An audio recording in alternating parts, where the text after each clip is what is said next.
Hi students, welcome back to our class. This is Swarpa ma'am. Today we will start the mechanism of respiration in human beings. Mechanism of respiration in human beings. See here, generally we exhale carbon dioxide outside. We inhale oxygen. Okay. So compulsory we require oxygen for our body. It converts hemoglobin into oxyhemoglobin. That's why oxygen is necessary for our cellular respiration. Okay. During cellular respiration, oxygen is converted to carbon dioxide. Oxygen is converted to carbon dioxide. So, during this respiration, I said that from the nasal cavity to the blood, alveoli to the blood, in the blood exchange of gases is seen. The pathway we have read. Okay, the alveoli is supplied with the blood vessels, we came to know. Okay, and the pathway and breathing, when we breathe out, the experiments also, we have one experiment we have done, that is changing the lime water into precipitate when the carbon dioxide enters into that one. Okay, so now we will go into the topic called mechanism of respiration in human beings. We know what is respiration, breathing. Okay, exchange of gases. So how they are exchanging, what are the muscles participating in that, what are the organs participating in the respiration. You know very well what are the organs participating. Respiratory system completely participating in the respiration process. Not only respiratory system, even compulsory after respiration the oxygen has to move into the heart. From the heart again they have to go to the cells. Without touching the heart they can't go. So, in lungs the gas gets purified. The gas gets completely, the blood gets purified. So, here what is the mechanism? What is the breathing mechanism?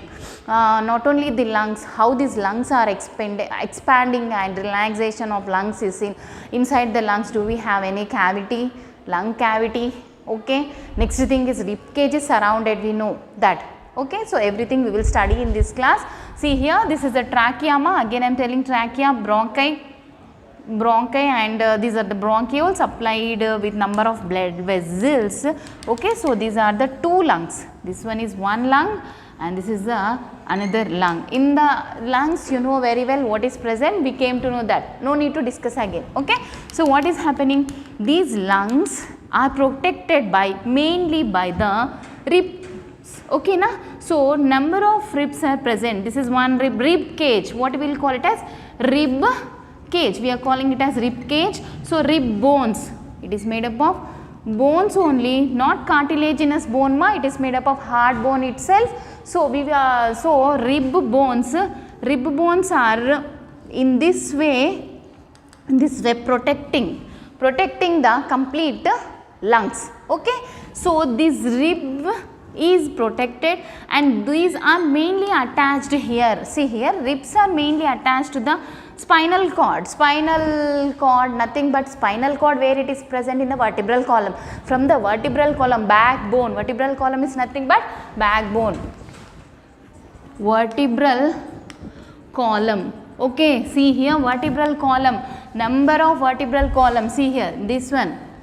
Okay, this is nothing but complete vertebral column. Single bone we will call it as vertebrae. Okay, so vertebrae, number of vertebrae are attached to form a vertebral column. From the vertebral column, rib bones are arised, which is protecting the lungs, completely surrounding the lungs. Okay na? So, this vertebral column, inside the vertebral column what is present? Spinal cord. First we will talk about vertebral column. Spinal cord is present. Spinal cord is supplied, it is of again containing two types of nerves, cranial nerves and spinal nerves. Okay. So, these two nerves are completely involved in the complete functioning of our body. For swallowing also we need one type of nerve. For speaking also we need one type of nerve. For movement of ribs, for movement of lungs, expansion of lungs, for breathing, for swallowing, everything we require the compulsory, the exact functioning of spinal nerves and cranial nerves. Okay, those are arising from the spinal cord. Spinal cord is present inside the vertebral column. Vertebral column. From the vertebral column, rib cage is raised. Rib cage is supported with the muscles, okay, which is supported with the longitudinal flexible muscles. These are the flexible muscles, two types of muscles completely, which is supporting the chest. We can call this area as the chest, okay, where the lungs are embedded, we can call it as chest. Obviously everyone know that chest walls completely, we have drawn only in the side way, it is nothing but completely surrounded. Chest wall muscles, what are those called as? Chest wall muscles. There are two types of muscles, one is chest wall muscle, okay, another one is diaphragm flattened muscle. Diaphragm is nothing but a flattened. These are flattened muscles, these are little bit contracted, very rigid type, and this is also rigid but little bit flattened muscle. So chest wall muscle mainly, see here, if you go for the chest wall is containing three parts. One is ribs, one is nothing but muscles, another one is skin, okay. So chest wall contains the ribs, chest wall is surrounded, ribs are surrounded, or the lungs are embedded with the lungs and rib cage, everything chest completely embedded in the muscles. Muscle support should be there compulsory. Another one is the skin, epithelial tissues, another one is the epithelial tissues, okay. So what is happening here? What is the first function of the chest wall? I'll tell. Expands and contracts chest cavity, increases in volume. See here, when we breathe, what is happening? Chest size increases. When we breathe means when we inhale, when we take gas into our body, inhale, the chest size increases up to certain extent. When we exhale outside, compulsory inhalation, exhalation process compulsory, breathing inside and out, okay. So when we breathe in, oxygen comes inside. When we breathe outside, carbon dioxide goes outside. So when we breathe inside, compulsory expansion of lungs, expansion of the chest cavity, chest completely is seen, okay na. Obviously chest cavity has increased, that's why chest has increased up to certain size. Later what happens when we breathe out, when we exhale outside, it comes to its normal position. When we breathe, the chest cavity increases. When we exhale outside, it comes to its normal position. So here for this exhalation and inhalation, what are the parts participating? What are the muscles, how they are changing, is there contracting or relaxing, that is important. See here, chest wall muscles, chest wall muscle, what it is doing? Expands and contracts.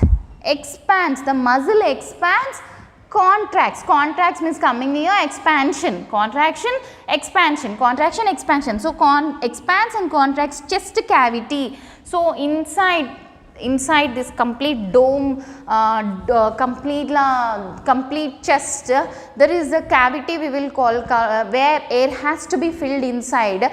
So that compulsory for filling of oxygen, whatever we have taken, not only the alveoli, inside also there is a cavity, okay. Inside the cavity we will call it as chest cavity. Below this we have cavity, call it as abdominal cavity. Abdominal cavity, this is chest cavity, this is whatever the present below the diaphragm, that is called as a abdominal cavity. So chest cavity increases in volume, expands and contracts, chest cavity increases in volume. Whenever we breathe out, when we breathe in, the chest cavity completely increases in volume. So by that what happens, sometimes the muscles may contract and relaxation is seen here, okay. Another one is here, these are the lungs, trachea, rib cage, and another muscle we have, that is the diaphragm muscle. Diaphragm muscle is also called as flattened muscle. This is the second type of muscle, okay. So here it is present. So what is happening? This diaphragm is exactly ribs, muscles, mainly ribs can't push, doesn't participate in the movement of lungs. Only muscles are participating in the movement of lungs. This gives support for our body. Bones always give support, okay na. So this is moving this is helping, and this chest muscle is helping, and diaphragm muscle is helping in pushing upward and downward. When we inhale and exhale, this diaphragm also, this part not only expands in size, but also this is moving upward and downward. It is also expanding in the volume. It is also expanding in the volume. So when we breathe out, means exhalation process, what happens? Diaphragm relaxes. What is happening, ma? Diaphragm I have written here. When we breathe out, what happens? When we breathe out, diaphragm releases. It attains, when it relaxes, it attains a dome shape. This is called as a dome shape, means convex inside. Okay, now from this side we can, if we see, it is in a convex. Okay, now from this side if we see, it is in a concave manner itself, but when we see from this side, it is in a convex manner and dome structure. When exhalation, breathe out is seen. Okay, breathe out is seen. Next one is the diaphragm. During inhalation, it contracts. During inhalation, only two differences here we have to know in this diagram are not about inhalation, exhalation. Inhalation, exhalation I will tell you. See here, breathe out, it relaxes. Okay, don't get confused. Here it attains a dome shape, convex shape. From this side if we see, it looks like a convex. From this side if we see, it is a concave, but actually from this side we have to see. Next thing is inhalation. When we inhale, what happens? Contraction of diaphragm is seen, which flattens the muscles, means here it is dome. When the inhalation is seen, it comes to its little bit flattened manner. From this position to this position it comes. Okay, now these muscles, this is during the exhalation. This position is of diaphragm during the inhalation position. Okay, na? So inhalation position. Next thing is, see here, this is about the inhalation, exhalation, how the movement of diaphragm is seen and chest wall is seen. Here chest wall and diaphragm participation here. Next thing is movement of rib cage. How this movement of rib cage is moving? Generally when we breathe, it expands in size, chest cavity expands in size. When the chest cavity expands in size, rib cage from the normal position, they increases in the volume, means they come to in another position. This is the normal position, this is the vertebral column, this is the rib cage. Okay, na? Rib cage, it was normal here. After inhalation, little bit they came to this position, they have expanded up to here. Later again they went back after, during in exhalation, they went back to their original position. Dotted lines is they have expanded. Later rib cage there has increased, means the movement is seen from this here to here. Okay, later they comes to its normal position. Now what is inhalation? You know breathing inside is called as inhalation. What we breathe, oxygen we breathe, but what is happening inside? Expansion, relaxation of muscles. Next thing is expansion of the chest cavity, relaxation of the chest cavity. Okay, so during inhalation, what is seen here, the volume of chest cavity increases. See here, during inhalation mainly volume of chest cavity, from here to this position it has increased. Okay, now from up to here it has increased its position, means rib cage will move along with the rib. Even chest cavity is also expanding, obviously. Okay, so what is happening when it increases? The internal pressure, whatever the pressure means, that was in this much size, later it has expanded to this one. Compulsory, the internal pressure whatever inside decreases. Okay, as soon as the internal pressure decreases, the air from outside enters into our lungs. Okay, into our chest cavity. Internal pressure decreases. When the chest cavity increases, internal pressure decreases. You have to remember this point. This is called as inhalation. Inhalation or inspiration process. Okay, inhalation or inspiration is, don't go for the other one. This is inspiration is inhalation. Okay, na? So chest cavity increases, pressure decreases. That's why air rushes inside. How much liters of gas, oxygen, how much, what is the capacity of lungs, how much liters it can store, how much liters of gas like oxygen it can store, it is of 7 liters.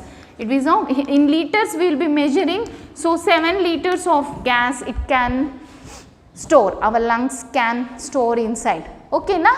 Okay, that is why when these during the military selection they may generally ask to breathe a person how much extent it can expand his chest cavity, means how much it expands, that much is fetches in his points, okay na? If it is not expanding, that person may be disqualified there, okay? That means that much healthy person he can breathe when running or anything, he can tolerate, for that purpose only they will be testing there. Another process here inhalation we came to know, another process is exhalation process. Exhalation process is a reverse process of inhalation. We breathe out, breathe, okay? During breathing what is happening? Chest cavity increases, internal pressure decreases, okay? During breathing outside, when we breathe out, what happen?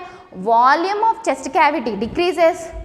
When we breathe out, what happens? Volume of chest cavity decreases, internal pressure increases. Internal pressure increases. Due to internal pressure increase, what happens? We are breathing outside, internal pressure in the cavity increases, we breathe out. Okay, so that time this changes the internal pressure on the lungs, they are elastic tissues, contracts and squeezes out the air, okay na? So whatever these all are there, during breathing out these all contracts, they, which one contracts? Chest muscle contracts. During breathe out, chest muscle contracts, this one, what diaphragm relaxes, diaphragm muscle relaxes, chest cavity, chest wall muscles contracts, diaphragm muscles relaxes and pushes at certain force, they squeeze out the lungs and they pushes out the air outside. That process is called as expiration process or exhalation. Expiration or exhalation. Exhalation process, okay na? Inspiration sometimes always will be getting for the short answer, that is what is inspiration and what is expiration, okay na? So this is about the movement. See here, pressure increases, exhalation, pressure increases, I have written here, that is called as exhalation. See here, I will read, the chest wall is lowered when we breathe outside, chest wall, actually when we breathe inside, what happens? The chest wall increases from this position to this position. Later again it comes to its original, position when we breathe out, increase and assumes a dome shape, I said when we get a dome shape, when we get a flat shape. They said that one question they asked generally, respiration, this is about the mechanism of respiration in human beings when do we stop breathing? They said that one of the reason they have given, if there any cut in the respiratory muscles, that time general ga whatever information for breathing that response to stimuli will be telling, okay na? Not only response to stimuli, compulsory coordination system, means nervous system is coordinated with all the systems like respiratory system, digestive system. So when the respiration occurs, when we have a coordination with our brain only, if the brain dead person, okay, he will respire, but compulsory the information has to be brought from the brain itself. If the exact for respiration process, if the brain nerves, if the nerves are cut, the person may not respire, not they have given that information has to bring from the brain like that they gave, but actually this one cranial nerves, spinal nerves are said. For breathing purpose, there is one of the spinal nerve which participate in the breathing. When there damage occurs by accidentally, when we fall down or anything else, the person may not breathe, at last he will die. That is the reason, okay na? So cranial nerves, spinal nerves, we have back on a vertebral column, spinal cord, so we have to safeguard them. We should not fall down or any harm should not occur to the back region of our body. It may affect complete our body organs, okay? So thank you, hope you understood.